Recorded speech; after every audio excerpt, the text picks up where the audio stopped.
Olá, eu sou o Dr. Tadeu de Góes e hoje nós vamos falar sobre erro médico. O Conselho Federal de Medicina define erro médico como o dano provocado no paciente pela ação ou inação do médico no exercício da profissão e sem a intenção de cometê-lo. Basicamente, há três possibilidades para que esse dano ocorra: a negligência, que é quando não se faz o que deveria ser feito; a imprudência, quando se faz o que não deveria ser feito; e a imperícia, quando se faz mal o que deveria ser bem feito.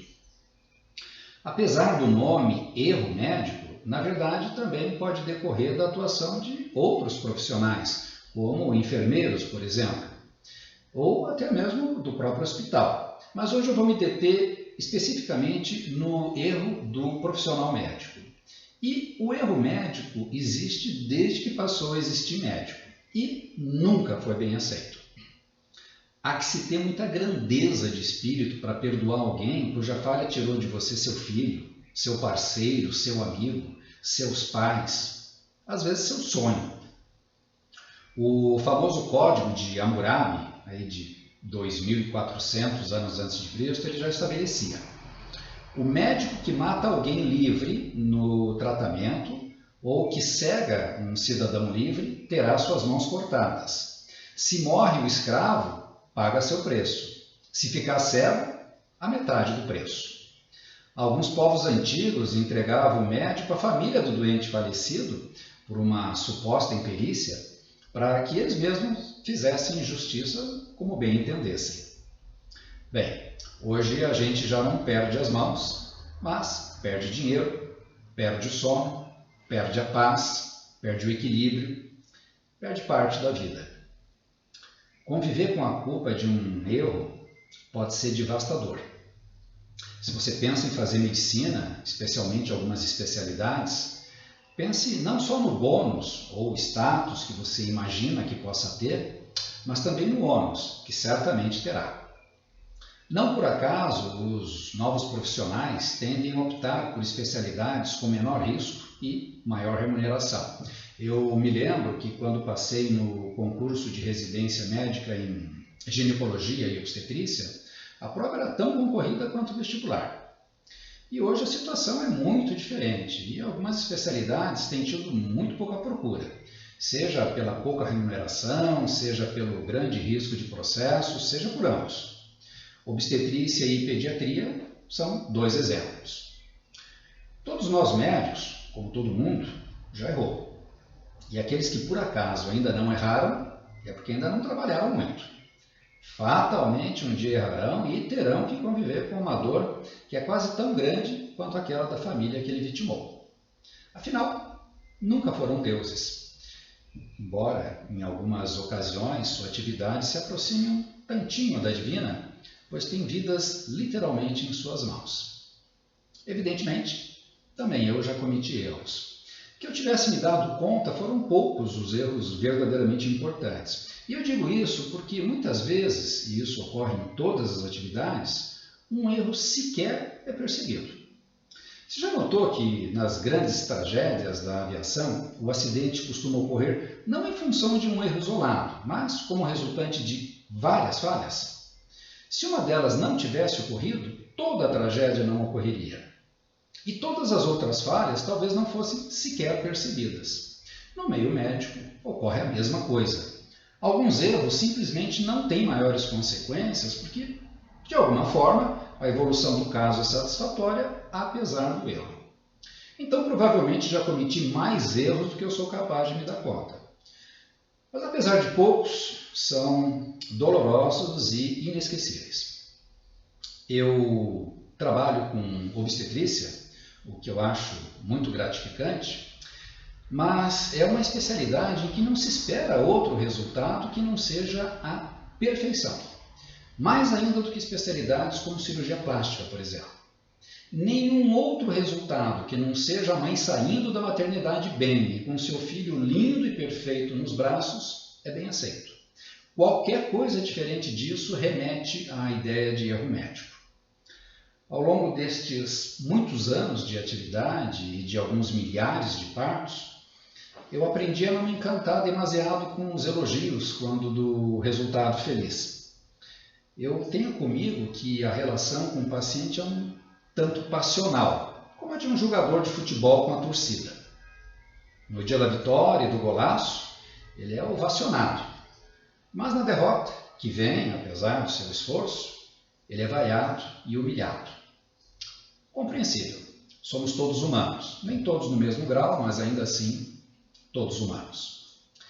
Mas é preciso distinguir erro médico daquilo que é chamado de acidente imprevisível, que, como o nome já sugere, é resultado de algo que não pode ser previsto ou evitado, não importa quem seja o autor, e também do resultado incontrolável, que é decorrente da própria evolução do caso, para o qual a ciência ainda não dispõe de solução. E essa distinção é comumente difícil para o leigo, pois envolve muitos aspectos técnicos que por vezes não são entendidos até por colegas de uma outra especialidade. E para dificultar um pouco mais a compreensão, some-se a isso o apetite que a mídia costuma ter para expor esses temas, não só na busca da denúncia, mas também na promoção da venda de notícias. Aliás, a visão atual do erro médico está muito impregnada de interesses corporativos, interesses da mídia e um grande interesse indenizatório. Há um outro aspecto que eu queria analisar quando se discute erro médico. A maioria das pessoas tende a se sentir melhor e mais confortada quando consegue, de alguma forma, materializar um culpado pela ocorrência de um infortúnio. E nestes momentos o médico parece caber bem nesse papel. Parece que quando arrumamos um culpado, justa ou injustamente, a dor diminui. Talvez para que a própria culpa, existente ou não, ela seja esquecida. E esta transferência da culpa é uma coisa tão doida que muitas vezes o paciente nunca mais procura pelo serviço relacionado àquele caso, mesmo que não tenha tido nenhuma responsabilidade.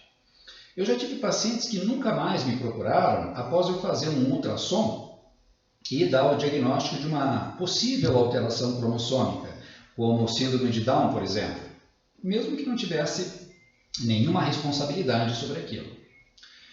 Na verdade, no fundo, não é dado ao médico o direito de errar.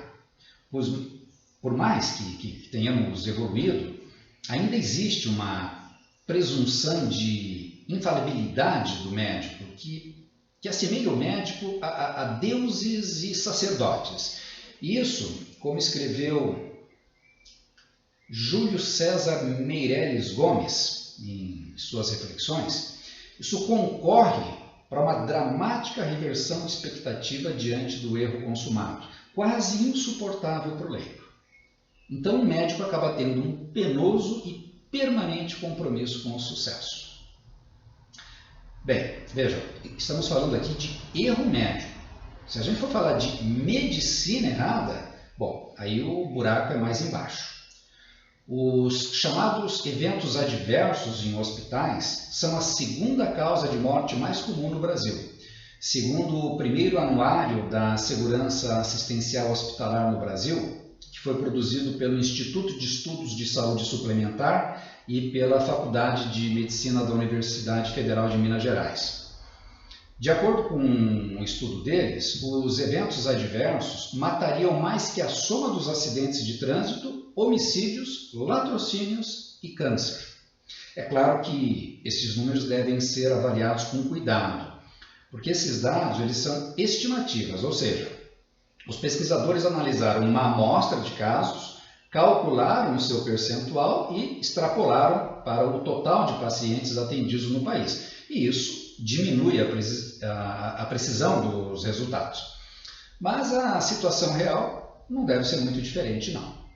Pesquisas mostram que nos Estados Unidos o atendimento médico é a terceira causa de morte no país. E a nossa situação, eu acho que deve ser até um pouco pior, entre outras coisas pelo número excessivo e descontrolado de escolas médicas, que é maior, inclusive, que nos Estados Unidos e na China, e sem um controle efetivo da qualidade dos cursos. Então deve ter alguma coisa de errado quando a medicina que praticamos é uma das principais causas de morte. Acho que não é difícil perceber que não é por aí, mas isso é assunto para um outro dia. Hoje pode-se descobrir os erros de ontem e amanhã obter talvez nova luz sobre aquilo que se pensa ter certeza. Este pensamento do médico judeu espanhol Maimônides, ele reflete bem a preocupação em evitar o erro e aprender com a sua ocorrência. Grande abraço para vocês.